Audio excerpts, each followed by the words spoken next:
Welcome to our channel. In today's video, we're going to show you how to enable the Enter is Send feature on Telegram.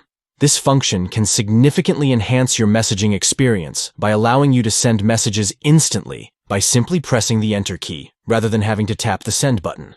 Let's get straight into the steps. First, make sure you have the latest version of the Telegram app installed on your Android device. Step 1. Open the Telegram app on your Android device. Step 2. Once you're in, tap the menu icon located at the top left corner of the screen. Step 3.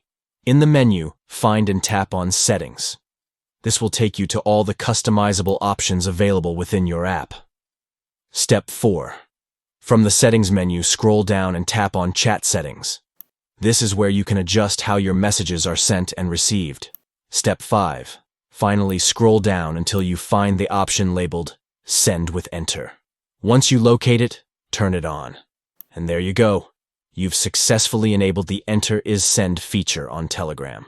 Now, every time you press Enter, your message will be sent immediately, making your conversations smoother and more efficient.